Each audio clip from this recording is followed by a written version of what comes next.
Então a gente vai continuar com a nossa aventura passarinheira. Queria agradecer então ao Instituto Amauata e toda a equipe aí do circuito que apresentou aí as maravilhas de Santa Catarina. E agora a gente vai continuar visitando agora as terras do Brasil inteiro a partir de Minas Gerais, porque agora nós vamos continuar tomando o nosso cafezinho com os passarinheiros. Vamos continuar levando um papo com os passarinheiros. E eu queria ver agora se o meu amigo Edu Franco já está a postos ali com um cafezinho mineiro passado. Edu, você já está na escuta? Você já está pronto aí para tomar um café comigo?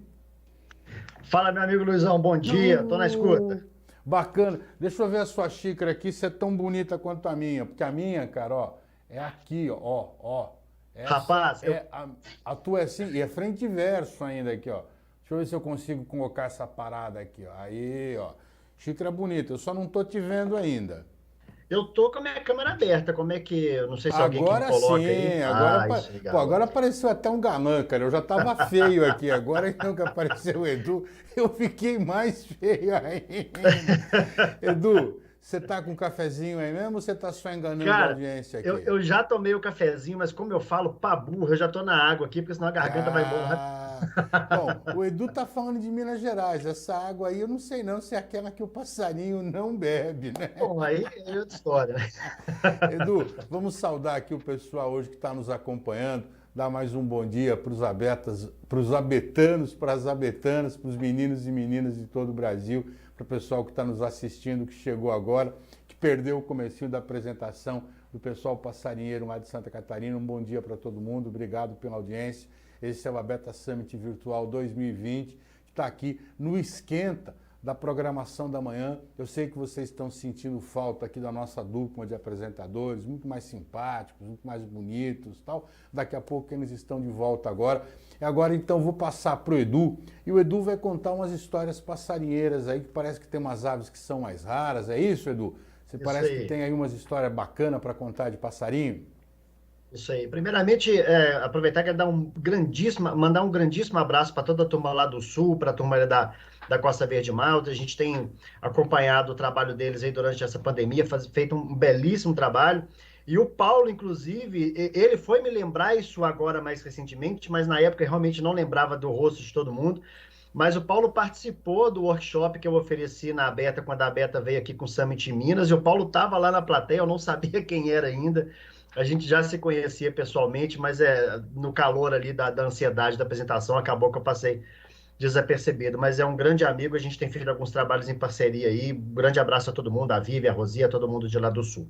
Ô Bom, Edu, pessoal, antes diga de lá. você prosseguir, só duas coisas. Primeiro, o barato de que isso, quando você fala uma coisa dessa, eu particularmente fico muito feliz, porque um dos objetivos nossos é conectar pessoas, né? Tudo que a gente faz aqui, a gente não perde de vista que o nosso papel é um papel de inspiração. Quem faz as coisas acontecer no turismo são os parceiros, são os associados, são os colegas, são os amigos, são vocês. O papel da Beta é muito essa de buscar, buscar não, mas procurar inspirá-los a fazer um trabalho melhor. E para isso a gente precisa conectar pessoas. E quando você me conta que estava lá no evento da Serra do Cipó, né, um abraço aí ao pessoal de Conceição do Mato Dentro, que tanto nos auxiliou e faz o evento, e essa conexão acontece, eu fico particularmente muito feliz. E o Paulo, cara, e o Instituto Amauata, a gente tem que fazer um agradecimento especial mesmo, porque eles abraçaram aqui a nossa causa, a causa passarinheira do Brasil, mas a causa da vida natural, aberta. Eles cuidam da gente com grande carinho, então é bem importante a gente ressaltar isso, que os caras são bem bacanas. Mas Edu, eu vou deixar Bora você com lá? seus convidados, que você está com uma galera importante aí, parece que tem até umas celebridades tal desse mundo passarinheiro, e o pessoal aqui, tio Luizão, para que você já está incomodando. Então, Edu, obrigado pela colaboração, um bom café passarinheiro para você e seus convidados aqui. Me despeço dos abetanos, mais tarde eu volto para continuar uma conversa com vocês. Agora com vocês, senhoras e senhores, o nosso passarinheiro, Edu Franco. Muito obrigado, Luizão. Eu trouxe uma apresentação aqui, eu já estou com ela na tela, só me confirma que todo mundo está vendo aí para a gente poder começar, por favor. Tudo certo, tá na mão. Joia. Então vamos lá, pessoal. A nossa ideia aqui hoje é trazer um pouquinho assim, dar isso alguma parte, uma faceta do que é a observação de aves no Brasil hoje, tá? Eu vou trazer um pouquinho de história, prometo ser uma história bem curtinha, bem resumida, mas para a gente chegar no tema que a gente quer fazer, que a gente quer apresentar aqui hoje. Para isso, eu também trouxe como convidados aí dois grandes amigos. Primeiramente, já comecei meu agradecimento, mas não deixar novamente de continuar agradecendo muito à Abeta e principalmente ao Abeta Summit pelo convite, ao Luizão, à Poli, ao Vinícius, a todo mundo aí que está nessa organização desse belíssimo evento. Mais um evento que está sofrendo com essa pandemia e tendo que ser desafiado pelo mundo virtual, mas que vocês estão fazendo com brilhantismo e com a organização de sempre. Então, parabéns e muito obrigado pelo convite. Como eu disse, eu tive contato com a Beta em 2018, quando o Summit visitou Minas Gerais, e bem no meu quintal, que foi a Serra do Cipó, e foi uma experiência espetacular, realmente mudou muito a minha visão em relação ao turismo. Então vamos lá, vamos começar a falar dos passarinhos. A primeira questão, assim, o que é observação de aves, né? Eu acredito que tem muita gente que está acompanhando aí, que já de alguma forma ou é observador ou tem algum contato com observação de aves, mas como que essa história começou? É difícil remontar essa história, contar um pouco dessa história, porque depende muito da visão que você tem em relação ao que é observação de aves. E essa é uma definição que a gente, em momento algum, quer engessá-la, quer defini-la, quer colocar como um padrão. Eu acho que cada pessoa que entende a observação de aves da sua maneira e pratica da sua maneira, ele é livre para continuar assim. Mas se a gente for tentar fazer alguns recortes, eles são importantes para a gente localizar a nossa conversa de hoje. Não, mas se você for remontar a observação de aves nas primeiras representações gráficas nos Homens das Pedras, nos Homens das Cavernas, por exemplo, nas pinturas rupestres, quando eles começam a representar a fauna nos seus primeiros desenhos, as primeiras grafias, por que não já entender como observação de aves aquilo, né? Se a gente pegar nos egípcios, quando a observação de aves começa a figurar no imaginário, nas crenças, nas lendas, nas religiões, então, tudo isso a gente pode, de alguma forma, entender como também uma observação de aves, uma interação com o meio ambiente, com a fauna ao redor dessas primeiras civilizações. De qualquer maneira, a observação de aves moderna, vamos dizer assim, ela começa lá em 1889, com a ornitóloga Florence Bailey, quando ela apresenta um material, um livro, que é o Birds Through an Opera Glass, que é aves através de um binóculo. Opera Glass é aquele binóculozinho de ópera, né? Que quem está sentado lá no fundo quer assistir o palco. Então, naquela época, ela usou o termo Opera Glass. E a observação de aves surge nesse material da Florence Bailey como uma alternativa a como era feito a ciência ornitológica na época, que era uma ciência bastante invasiva, onde que a coleta, né, onde que a coletar o animal, levar para um laboratório, levar para um museu, era praticamente a única forma existente de você estudar sobre biologia, ecologia, fisiologia daqueles indivíduos, daqueles animais. E a Florence apresenta a alternativa da observação, da interação indireta com a ave, que poderia gerar conhecimento sem necessariamente você ter que sacrificar o animal ou de coletar alguma parte de ninho, de ovos, etc. Então, ela já surge de uma maneira muito bonita, de uma maneira muito, muito nobre. E só em 1901, também o ornitólogo Edmund Selous, que ele apresenta pela primeira vez o termo birdwatching, que depois surgiu birding, entre outros nomes que a observação de aves possui na língua inglesa e que chegou aqui no Brasil na tradução livre como observação de aves.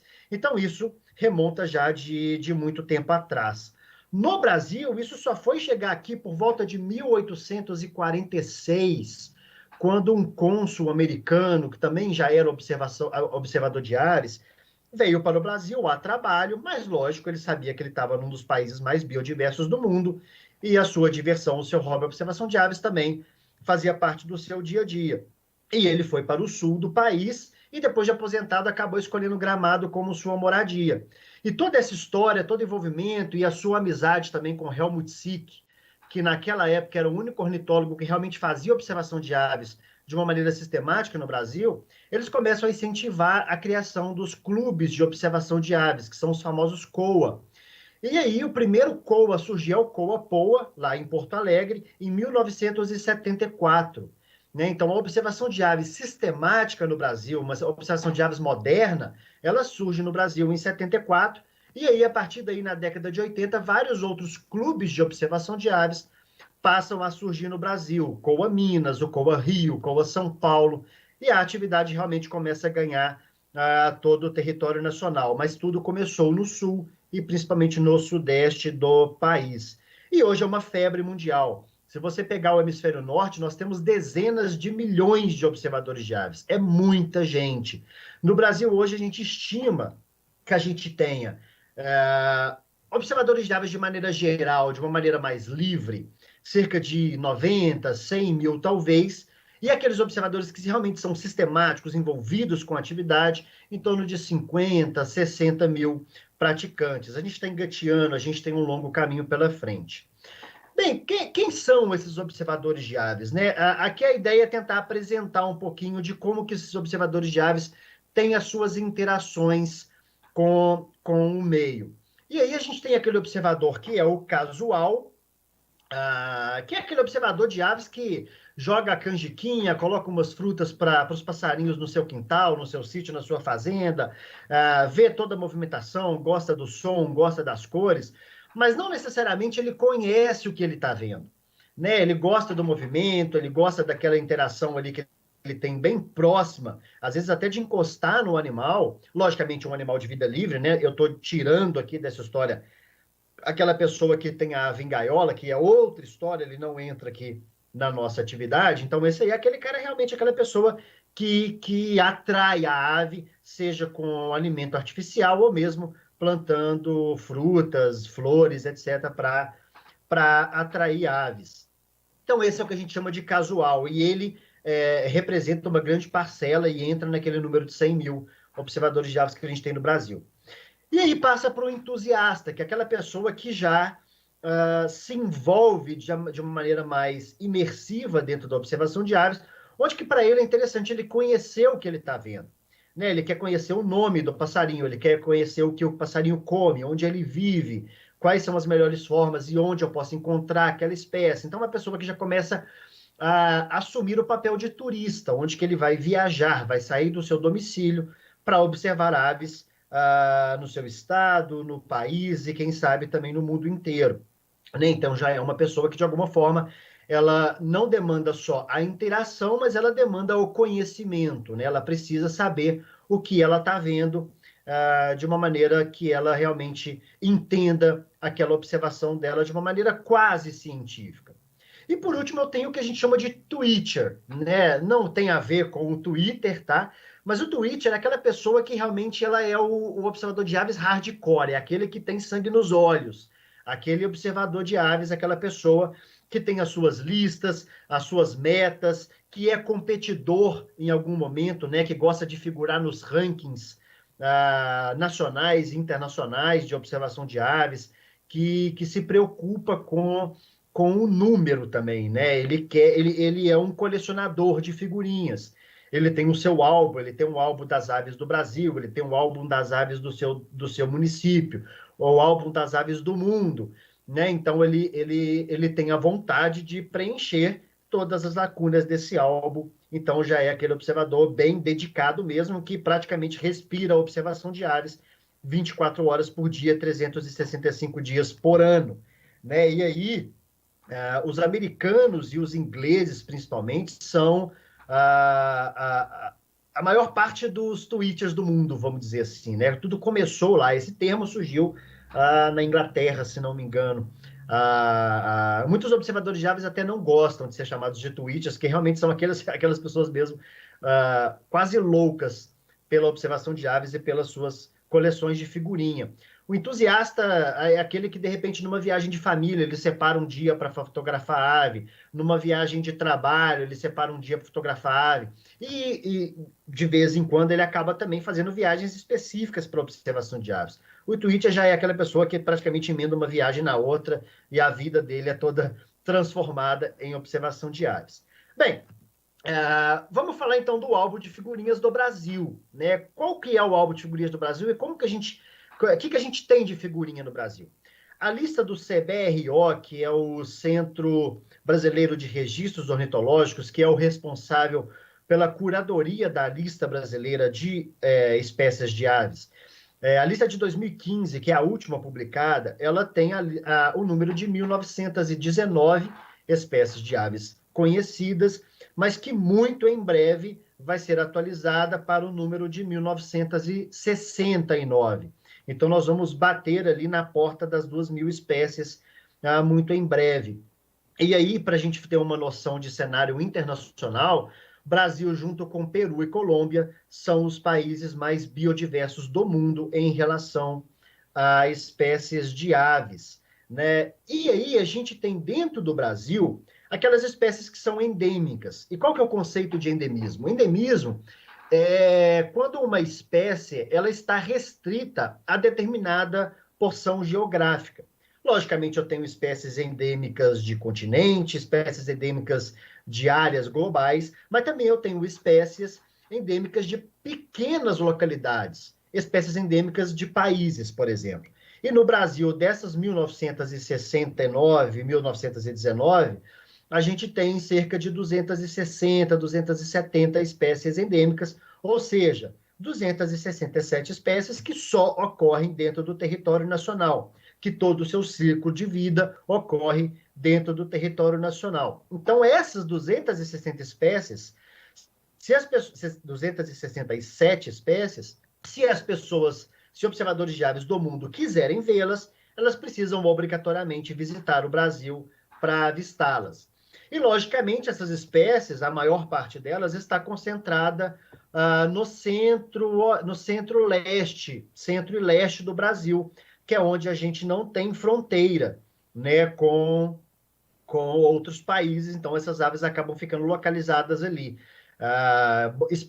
Parte das espécies da Amazônia a gente compartilha com outros países da América do sul do país também, do Pantanal, então nessas regiões a gente tem uma comunidade de fauna mais compartilhada, né? Logicamente a gente tem endêmicos também, mas a maior parte dessas 267 espécies estão na parte central, leste do nosso país. E aí a gente vai ter principalmente Cerrado, Caatinga e Mata Atlântica como os biomas que são a casa dessas espécies.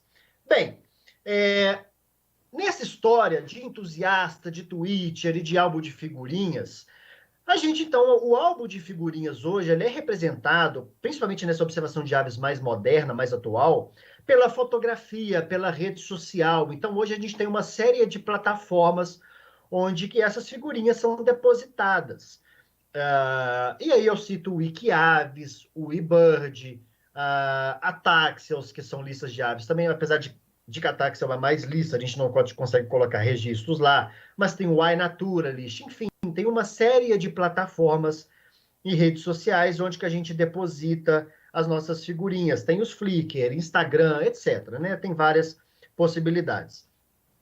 E o que acontece na maioria das vezes é que essas figurinhas elas são apresentadas ao público, mas poucas vezes a gente conhece a história por trás dessas figurinhas. Né? Poucas vezes a gente conhece como o observador de aves, o fotógrafo de aves, ele chegou até aquela figurinha. Né? Essa figurinha, eu não consigo ir na banca de revista, abrir um pacotinho, tirar lá o selinho e colar no meu álbum. Não é tão fácil assim. Né? Então, toda a figurinha do observador de aves, ela carrega uma história que é muito importante. E quando essa história ela é apresentada junto com a foto ganha uma beleza muito maior, né? Porque você entende todo o processo até chegar naquele produto final, que de fato é a fotografia. E a ideia de hoje é a gente apresentar um pouco de alguma dessas histórias de fotografias de aves endêmicas do Brasil, feitas, eu vou apresentar uma história minha e depois eu vou trazer os meus amigos para a gente trazer as histórias deles também. E a minha história, na verdade, ela começa não comigo, ela começa lá em 2015, quando o ornitólogo Rafael Bessa, em um trabalho no norte de Minas, um trabalho para uma companhia de eucalipto, ele ficou lá um tempo prestando consultoria ambiental naquela região, para aquela empresa, e ele tinha uma rotina onde ia para a área para fazer o levantamento de avifauna e depois retornava para o hotel onde ele estava. E analisando o mapa, o Google Maps ali, da região, ele percebeu que tinha uma estrada que era meio um atalho para ele chegar na área. Não era muito claro, mas que aparentemente ele ganhava um bom tempo e resolveu testar essa estrada. E aí, num desses dias, ele chegou nesse local que é essa foto. E, como a gente percebe, é um local muito bonito. E para quem conhece, é uma região do Espinhaço, né, o Espinhaço Mineiro. Essa é uma região de afloramentos de rochas de quartzito. E a gente tem aí essa flora típica essa paisagem típica de campo rupestre. E essa área chamou muita atenção para ele. Ele resolveu parar ali, dar uma olhada, fotografar essa área. E nesse momento ele acabou escutando um passarinho que não foi familiar, e já um ornitólogo muito experiente, quando você escuta um som que não lhe é familiar, aquilo acende um ponto de interrogação na sua cabeça e, como cientista, como ornitólogo, ele queria entender o que era aquilo que ele estava ouvindo. No primeiro momento, ele acabou não tendo o equipamento certo ali para gravar, para poder avistar a ave, e ele voltou no outro dia. E aí, quando ele volta no outro dia, ele consegue gravar e atrair a ave, e era essa que vocês veem aí na imagem. Para quem conhece essa ave e já conhece a história, só de olhar ele já tem um brilho nos olhos. Mas para quem não conhece, eu apresento a vocês a rolinha do Planalto, que é uma ave que ficou mais de 75 anos desaparecida da natureza. Né? Esse bicho ele tinha pouquíssimos registros, na verdade, falados, nunca tinha um documento, fotografia ou gravação da voz dessa ave, apenas algumas peles depositadas em museu, coletadas ali na região de São Paulo e também alguns registros em Goiás. Né? Alguns registros desses até duvidosos, tal, mas o que de fato conhecia-se era algumas peles dessa ave depositadas em museus. E desde então essa ave nunca mais foi vista na natureza. E aí o Rafael Bessa estava ali deparando com uma ave praticamente extinta na frente dele, que ele achou praticamente por acaso, e acabou que mudou toda uma história da região. E aí, depois de 2015, alguns ornitólogos foram convidados para participar do projeto de conservação, de estudo dessa ave, procurar elas em outros locais, porque não se conhecia nada dessa ave, nada dessa ave. E aí, depois de um bom tempo, esse controle da área e o projeto de conservação foi entregue à ONG Save Brasil, com o apoio da Fundação Boticário, da Critical Ecosystem, da Rainforest Trust e de vários outros parceiros também físicos desse projeto de conservação. Foi comprada a área, foi criada uma reserva específica para a conservação dessa espécie e também foi a gota d'água para a criação do Parque Estadual de Botumirim, que é o município do norte de Minas, onde essa ave foi encontrada e ainda é o único local do mundo onde essa ave pode ser vista. Hoje são conhecidas cerca de 25, 27 indivíduos dessa espécie. E aí, lógico, como observador de aves, entusiasta, mas de vez em quando um pouco Twitter também, eu quis conhecer essa ave, e esse aí foi o grupo que me acompanhou, que é o Tavinho Moura. Quem conhece música popular brasileira, Clube da Esquina, também conhece o Tavinho Moura, que é essa figura aqui. Né? Tavinho Moura com a Silvia, com a Zica, sua esposa, e o Luiz e a Zaira foram acompanhar, e aqui é o Marcelo Lisita, que é o guardião das rolinhas, que é o biólogo responsável pelo estudo, pelo monitoramento dessa ave lá em Botumirim, que é o biólogo da SAVE. E aqui fica uma homenagem ao Luiz, que ele faleceu há um mês atrás, por conta da Covid. Foi um grande amigo que passarinhou comigo em alguns momentos e compartilhou comigo essa emoção de ver a rolinha pela primeira vez, e infelizmente ele foi uma das vítimas da Covid, que nos deixou bastante triste. A comunidade de observação de aves ficou bastante triste. Quem o conhecia era um cara espetacular, e fica aí a minha homenagem. E aí eu fui lá para a Rolinha, fui conhecer essa área, que é uma área belíssima, fantástica, e aí a observação de aves nos permite conhecer áreas fantásticas como essa aí.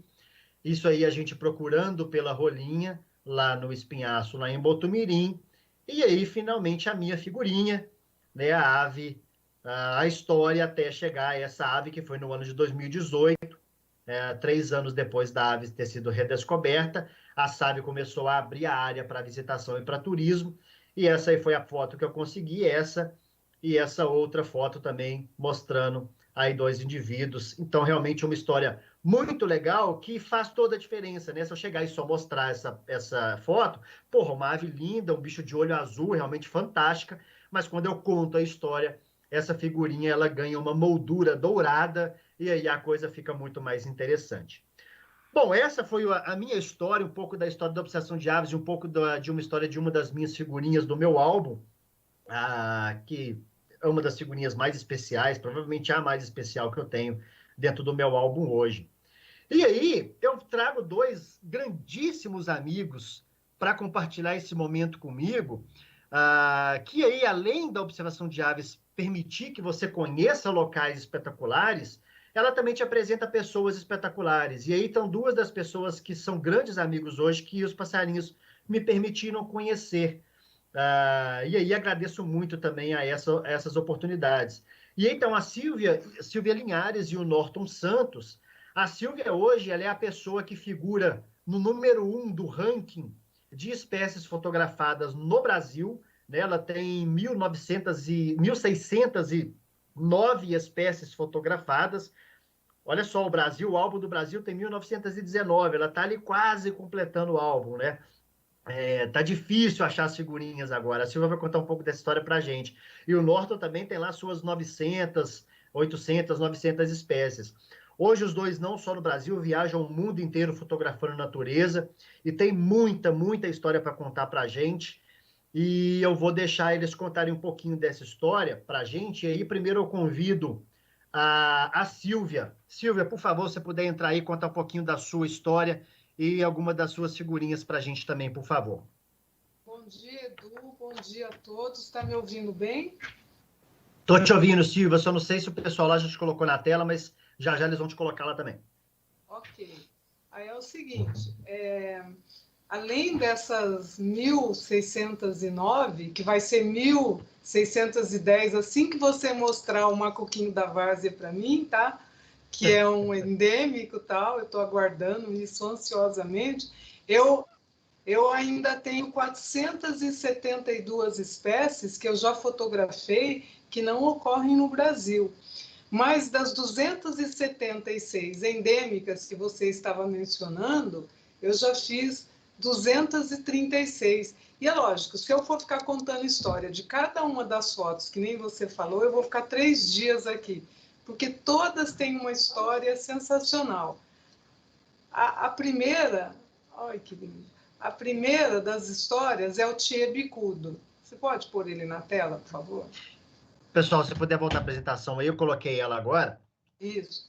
Esse é o Tchê Bicudo. O Tchê Bicudo foi uma espécie descrita em 1939.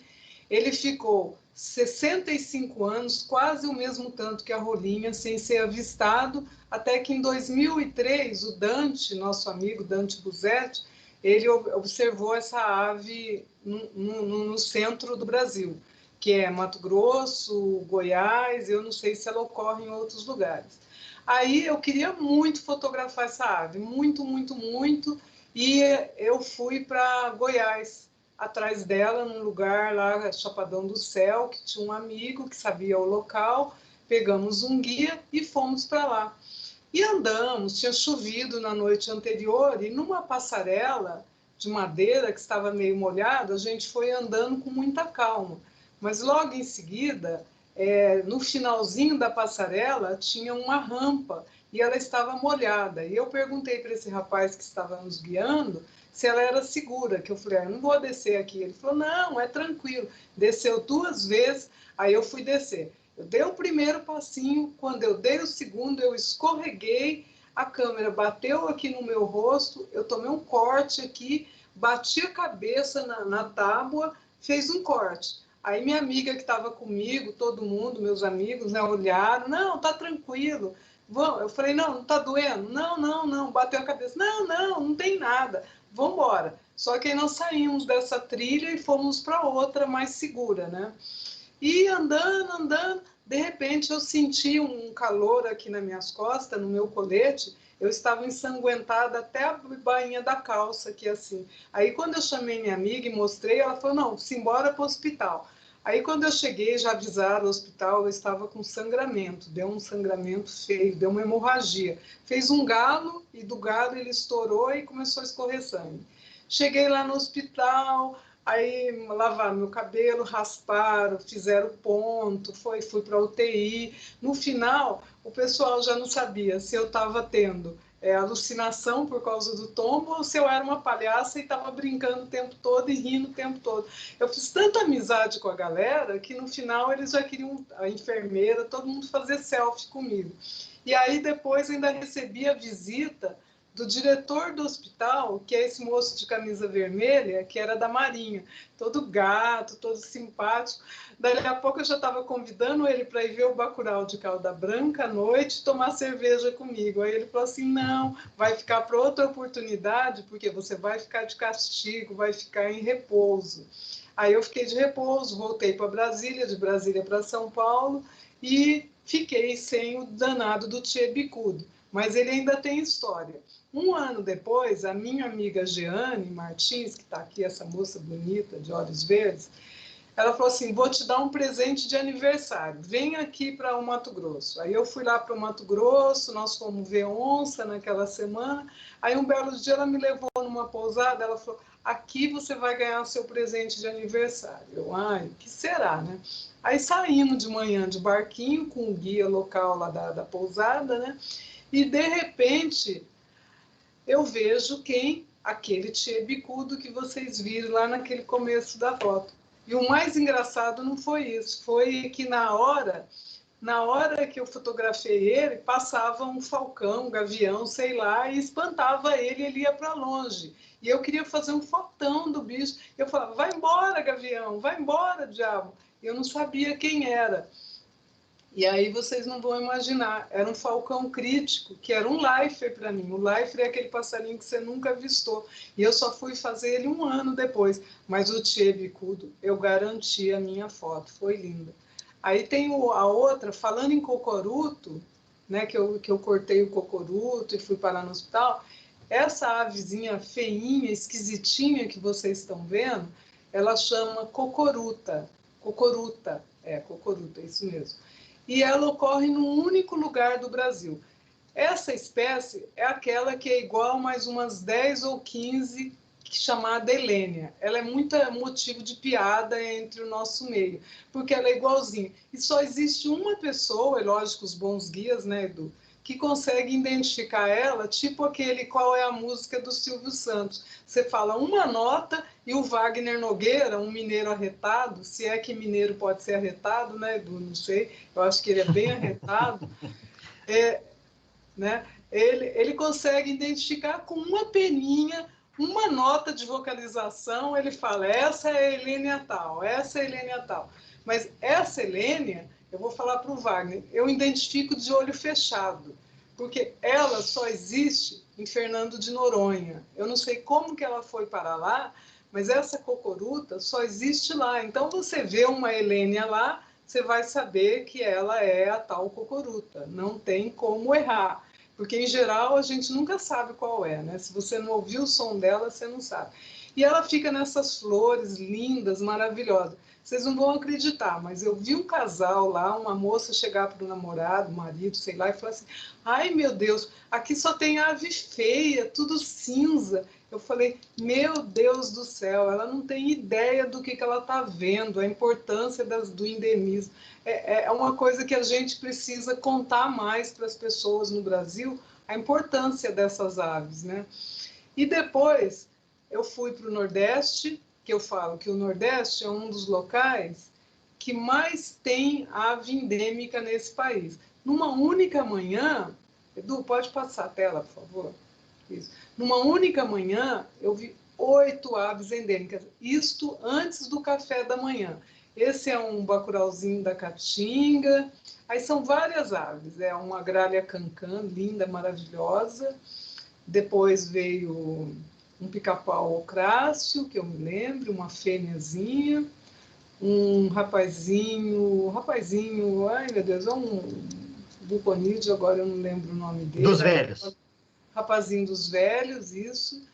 E aí depois eu queria um coloridinho, e esse era o coloridinho, era um periquitinho da Caatinga, e eu adoro os periquitídeos. E esse era lindo. Eu só vi ele de longe, essa foto tem um crop enorme. Eu queria ver ele de pertinho, e o Ciro falava assim, calma, daqui a pouco a gente vai ver, daqui a pouco ele aparece, ele é mais comum aqui. Eu falava, mas eu quero um fotão dele. Então essa era a foto que eu fiz dele de longe. Depois, anos depois, eu fiz eles em vários lugares. Aí nós voltamos a tomar café.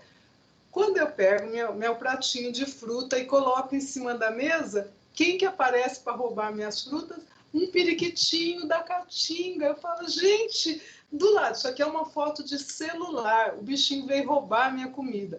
Esse bichinho, ele foi recuperado na natureza porque ele perdeu um dos dedinhos e caiu, sei lá, foi predado e foi entregue nessa pousada para depois ser solto na natureza. Ele vive solto na natureza, ele sai com os bandos dele, mas ele sempre volta para o porto seguro dele. Eu falo que o porto seguro dele é onde tem mais comidinha. E não só ele interage com os hóspedes, como que se deixar, ele come toda a comida da gente, ele não está nem aí. Ele foi, catou minhas frutas, não pediu nem licença. E quando eu terminei meu suco, o danadinho ainda subiu e veio conversar comigo. Ah, oi, não, brincadeira, não falou nada, mas ele ficou me paquerando ali com aquele olhão dele, assim. Eu fiquei encantada, eu falei, poxa, eu queria tanto ver um periquitinho de perto, mas não precisava ser tão perto assim, comendo a minha comida. Então, são essas histórias, Edu, que a gente tem para contar, que eu falei, brincando com você aquele dia lá no Caraça, tem para 3 dias para ficar contando, porque cada foto que a gente faz na natureza, olhando esse nosso Brasil, o mundo maravilhoso que nós temos, a gente encontra essas coisas lindas. E é por isso que eu gosto de aves, borboletas e flores, porque elas são coloridas.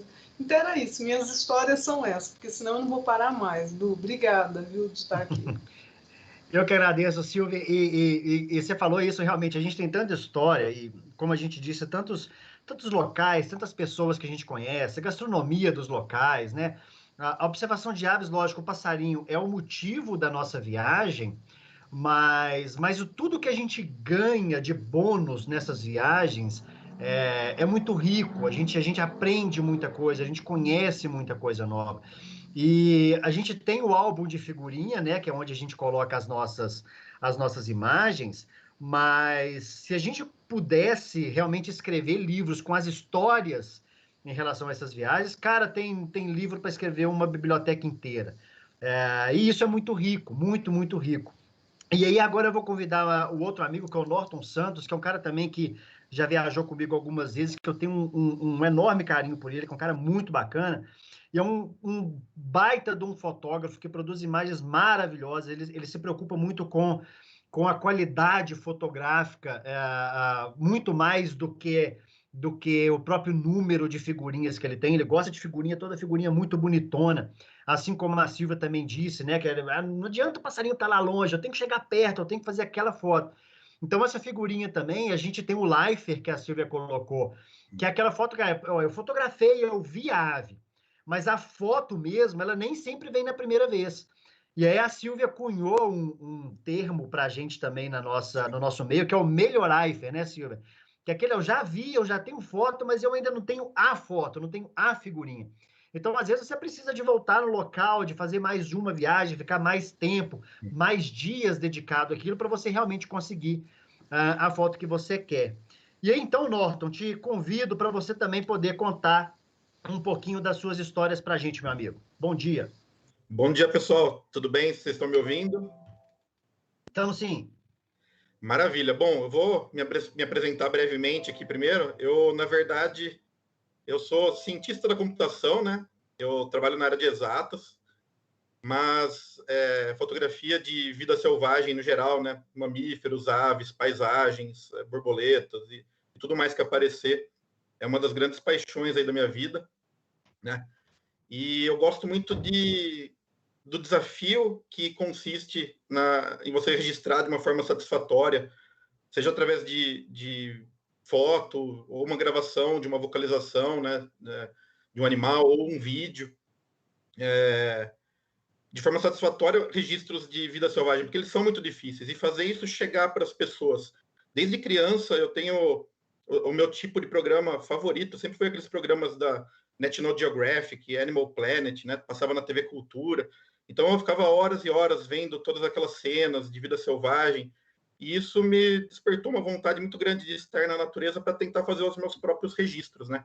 E eu gosto muito também de contribuir com as minhas observações e nesses sites que a gente tem para postar os registros, como para contribuir com a ciência cidadã, né? Então, postando dados aí nas bases de dados que cientistas, que biólogos e outros profissionais consultam, a gente está ajudando, né, indiretamente aí na preservação, na conscientização das pessoas, para você tirar dados, estatísticas. Então, assim, como você falou no início, tem muita gente aí, né, essas 100 mil pessoas que observam aves hoje aqui no Brasil, todos, de uma forma ou outra, acabam sendo cientistas cidadãos, né? E aí aqui eu escolhi 3 espécies que me despertaram diferentes experiências, sentimentos e percepções quando você me fez esse convite para falar de algumas aves endêmicas, né? Acredito que a maioria das aves endêmicas, só pelo fato de serem endêmicas, já são classificadas como vulneráveis, né? Como ameaçadas por essa própria natureza de ser endêmicas, ou seja, de só existir naquele lugarzinho, né? Então, se alguma coisa acontecer naquele lugar, como incêndios, né? A gente tem visto acontecer muito hoje em dia, essa ave pode sumir do planeta. E a nossa... Norton, Oi? deixa eu só te cortar um pouquinho, parece que sua câmera está travada. Liga e desliga ela só para a gente ver se a gente resolve isso, por favor. A gente está te ouvindo muito bem, mas só sua imagem que está travada. Desativei, tá? Vou ativar de novo. Tá, eu tô vendo com um pouco de atraso, mas segue aí, vamos ver se ajuda. Mas sua voz está perfeita, Ativei. pode seguir. Foi, Obrigado, né? meu amigo. Beleza. Então, só pelo fato de elas serem endêmicas, já colocam elas numa situação de risco, né? Porque elas só existem naquele ponto.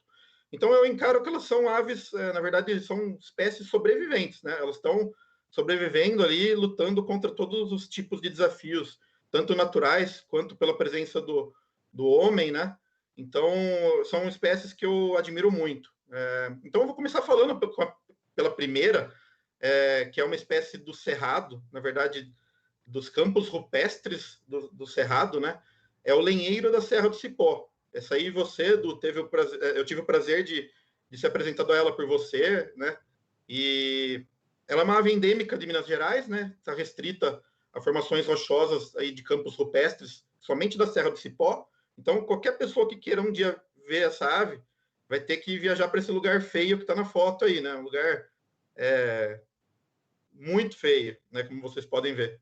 Então, é uma ave ameaçada, como vocês estão acompanhando nos noticiários, muitos incêndios em muitas regiões do país, né? Amazônia, Pantanal, Chapada Diamantina. Então, é uma ave muito vulnerável a esse tipo de coisa. E então, quando eu comecei a estudar mais as aves que eu queria conhecer, essa foi uma ave que me chamou a atenção, por ela só existir nesse lugarzinho, né?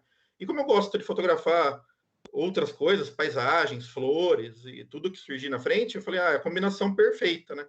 E aí a gente agendou essa viagem, que foi uma viagem maravilhosa. Na verdade, eu agendei 3 com você aí, né? Eu gostei tanto do lugar que eu não fui nenhuma, nem 2, fui 3 vezes até agora e pretendo voltar outras vezes. E aí tem um ponto interessante dessa ave, que ela foi descrita há algumas décadas, se não me engano, na década de 90 só. Era uma ave desconhecida para a ciência. Então, esse é um ponto que também que me chamou a atenção, né? A natureza, a gente está já no ano de 2020 e ainda espécies novas continuam sendo descobertas, né? Então, isso mostra o quanto a natureza é mágica e tem a oferecer coisas que a gente nem imagina que existem. Então, essa é uma espécie relativamente nova, né? Que foi descrita relativamente há pouco tempo em relação às outras. E acho que talvez seja pelo fato dela habitar um lugar de difícil acesso, como vocês viram naquela foto anterior. Então, para a gente realizar essa visualização e a foto dessa espécie, a gente teve que fazer um grande esforço para alcançar esse objetivo.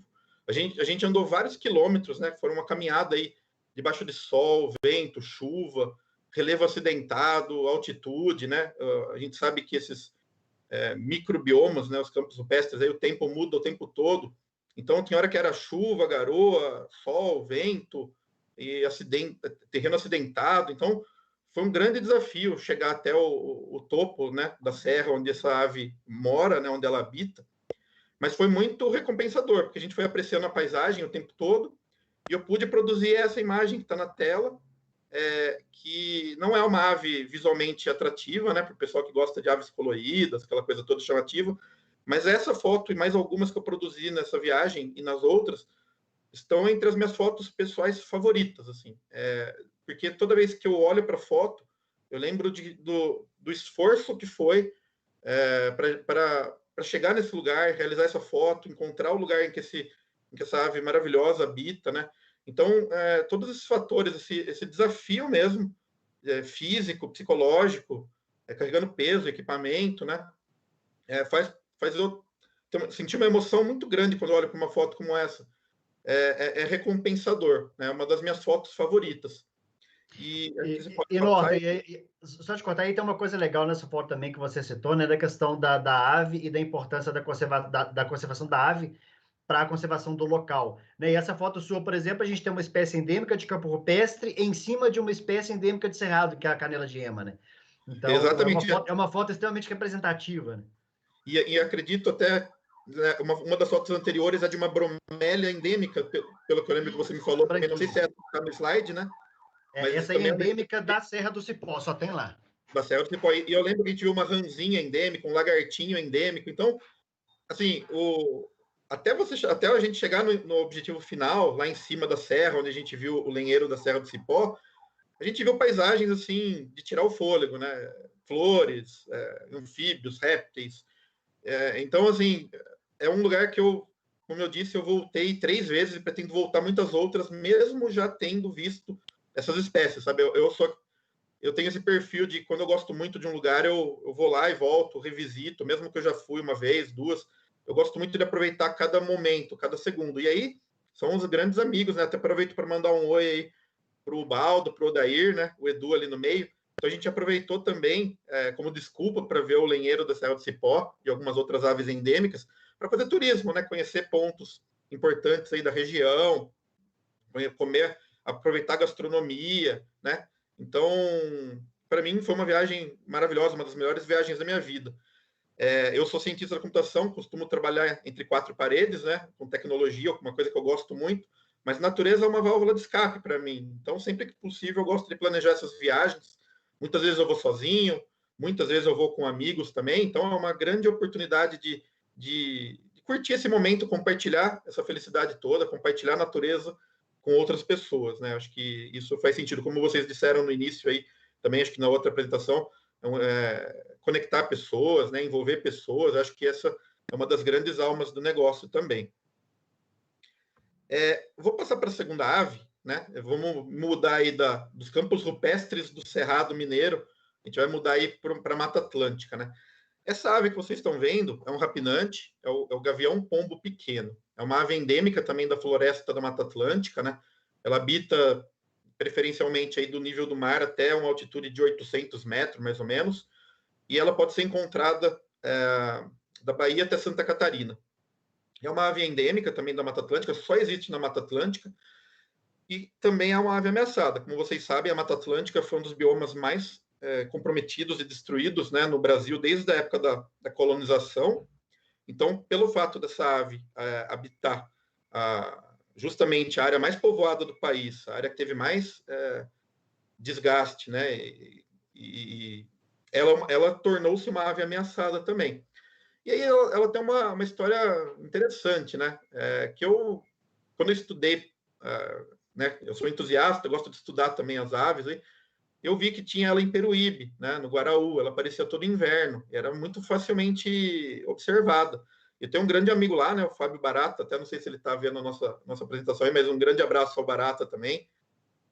Lá é um lugar maravilhoso também, Mata Atlântica, assim, perfeita.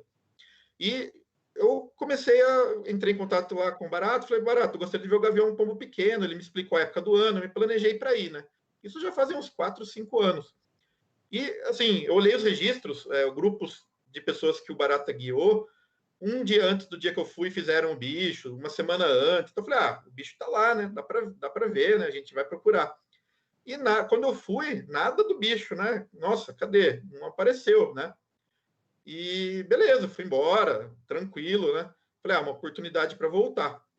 Fui no ano seguinte, no outro ano, e eu não conseguia ver essa ave. Ela aparecia para as pessoas que iam 2 dias antes comigo, grupos grandes de pessoas, inclusive, viam fotos, faziam vídeo, postavam, né?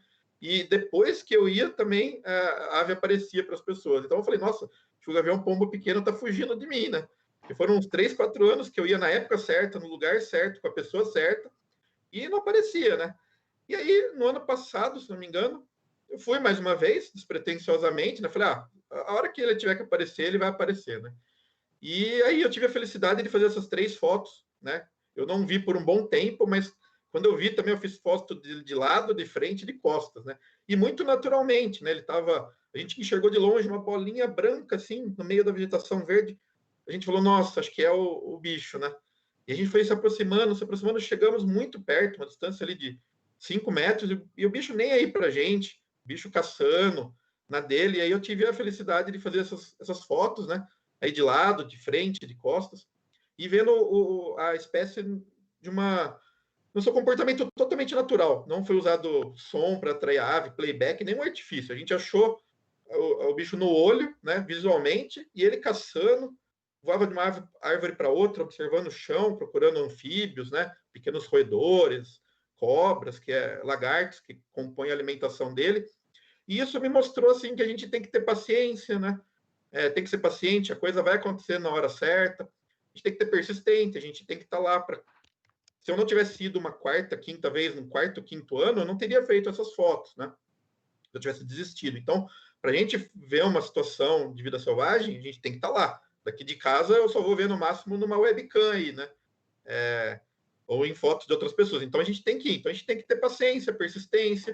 A gente não pode se frustrar, né? Eu encaro, cada vez que eu não consigo um objetivo desses que eu traço, como uma chance de voltar novamente para o lugar. É desculpa para viajar de novo. Então, eu acho que essa é o espírito dessa história dessas fotos, né? Mostrando que a natureza ela é imprevisível, né?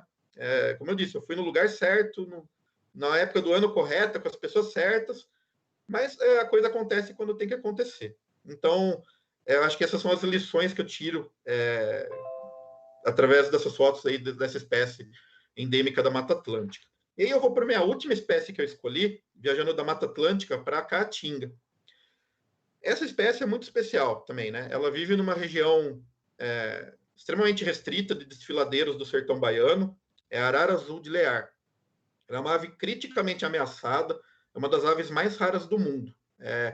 Principalmente devido ao tráfico de animais, pessoal, como é um psitacídeo, vocês vão ver nas fotos aí a seguir, o pessoal coleta muito, né, para vender para colecionadores, para pessoas que gostam de ter aí papagaios, periquitos, araras, né? Então ela sofreu muito com isso e com falta de alimentação, né? Ela se alimentava de algumas plantas aí na região da Caatinga, e com a presença humana, a própria alimentação dela foi diminuindo, e isso fez com que ela se tornasse extremamente rara, né? Uma das aves mais raras do mundo.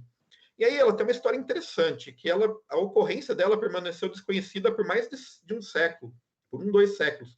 Essa ave ela era conhecida só por um espécime taxidermizado, né, empalhado, digamos assim, num museu da Europa, em que só estava escrito assim, que a origem dela era Brasil, e nada mais. E ficou um mistério, um dos maiores mistérios da ornitologia sul-americana, onde era a área de ocorrência dessa espécie, né? Ninguém sabia. Até que na década de 50, 60 ou 70, não me lembro agora, foi redescoberta. E descobriram que ela só habita esse ponto, que é a região de Canudos, né? No nordeste, bem no nordeste extremo do sertão da Bahia. E aí, quando eu comecei a observação de aves, né, eu vi que essa ave só aparecia em Canudos. Eu falei, nossa, isso me remeteu à época que eu era criança, nas aulas de história, né? O contexto histórico, então todo mundo já deve ter estudado aí, né, das histórias da Guerra de Canudos, né? Tanto é que a Canudos atual é a 3ª Canudos, né? A primeira foi destruída na Guerra de Canudos, lá nos anos de 1800. Depois, a segunda cidade de Canudos, ela foi alagada por um açude ali já nos anos 1900, e essa Canudos atual é a 3ª Canudos. E aí eu lembrei dessas aulas de história, aquele contexto histórico, né, da Guerra de Canudos, que é uma coisa que sempre me chamou atenção, assim. E eu falei, nossa, eu quero ver esse bicho. E eu comecei a pesquisar mais, né? E falei, não, preciso ver esse bicho de qualquer forma. E aí a gente marcou uma viagem para lá. E foi uma viagem maravilhosa, como vocês podem ver, esses canyons aí da reserva biológica, né, uma estação biológica de Canudos. E o que me chamou muita atenção são duas coisas aí. O trabalho de proteção a essa espécie, né? Quando ela foi redescoberta, viram que só existiam ali algumas dezenas, né, de indivíduos, alguns casais. Era um número muito baixo. Esse bicho, ele flertou com a extinção, ele quase esteve extinto. E aí o pessoal começou a fazer um trabalho para recuperar, né, estudar os ninhos, fazer um estudo, né, da biologia, da ornitologia aí, para proteção. E hoje, e teve um aumento aí nas últimas décadas muito grande de espécies. Hoje, eu acredito que sejam 1.200 exemplares, né? Então, aí eu estou na frente de um dos carros, né, que levou a gente para conhecer o lugar. E foi uma experiência muito bacana essa parte do trabalho que foi feito década após década, né, pela ciência para recuperar uma espécie que esteve quase extinta. E aí, no próximo slide, pode passar, por favor. Uma outra coisa que me encantou nessa viagem foi a questão da cultura, do povo, né, que gira em torno ali dessa ave, o envolvimento da comunidade e educação ambiental. Então, você chega lá em Canudos, você tem uma lojinha, você compra miniaturas, você tem artesanato, e isso mostra que as pessoas conseguiram entender o valor que essas espécies ameaçadas podem dar para a comunidade local, né? Um retorno financeiro. Então, o caminho correto é o caminho da preservação, da conservação.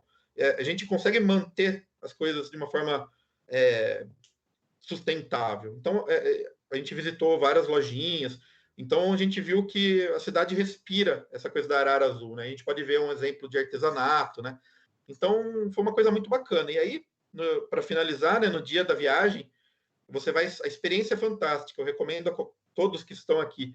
Você vai lá cedinho ainda, você sai 5 da manhã no escuro, você chega lá com tudo escuro e fica esperando. E aí você vê o sol nascendo. Conforme o sol vai nascendo, você começa a ouvir os casais vocalizando no ninho.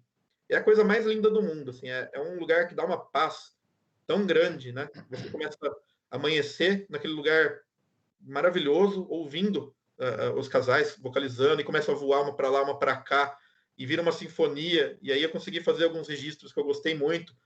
Então, foi muito legal ver esse ritual que acontece dia após dia, né? Eu imagino milhares, milhões de anos atrás, esse ritual já acontecia lá, né? De amanhecer, elas começarem a cantar, depois voar, depois sair para se alimentar e voltam só no final da tarde. Então, quando eu estava lá, me passaram muitas coisas pela cabeça, que esse ritual que eu presenciei num dia lá, ele acontecia há milhares de anos, né?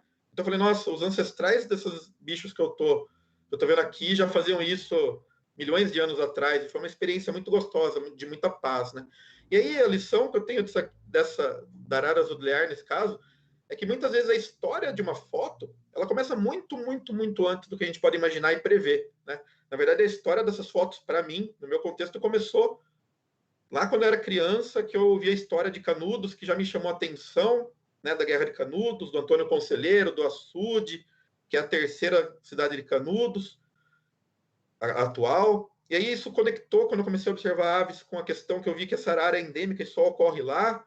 E aí agendei de visitar o lugar. Então, muitas vezes a história ela começa 5, 10, 15, 20, 30 anos, né, antes.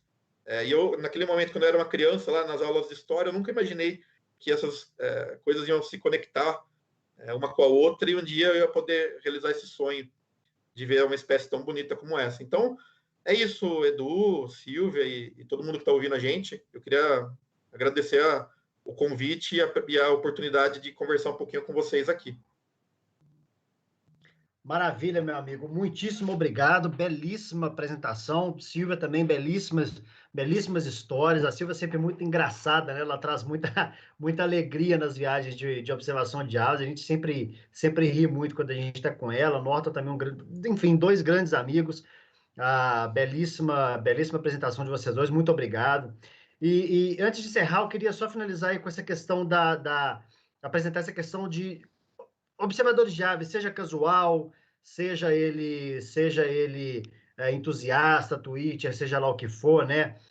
Ele é perdidamente apaixonado pela natureza e pelo que faz, né? A gente se dedica muito a isso, se dedica realmente muito a isso. Então, a gente se torna também um pouco de fiscais, de ativistas da natureza. Então, a gente começa a participar de movimentos ambientalistas, de conservação, a gente trabalha com sensibilização, educação ambiental. Então, eu estou puxando sardinha para observação de aves, mas eu sou uma pessoa que acredita muito que o turismo, e o turismo de natureza, o turismo de aventura, é a solução para todo o cenário trágico que a gente vive em relação à política de meio ambiente no nosso país.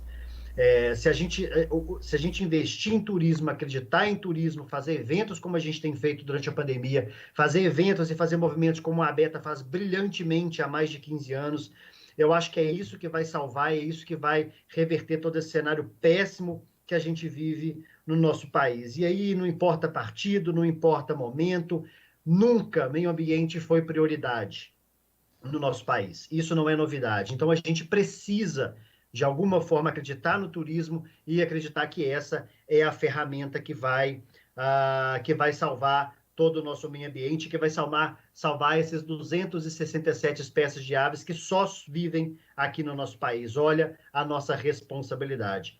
Para finalizar, aí, muito obrigado. Deixo aí na tela as redes sociais minhas, da Silvia e do Norton, para quem quiser acompanhar mais um pouquinho do nosso trabalho.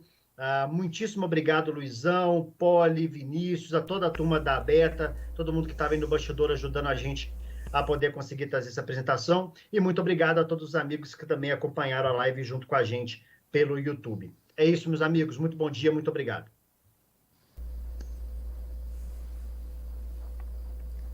Eita, Edu, que coisa maravilhosa, hein? Bom dia, obrigada, Edu Franco, obrigada o pessoal que falou aí desse olhar bonito, né? Esse olhar passarinheiro. E estamos começando novamente, né? Ou seja, começando novamente.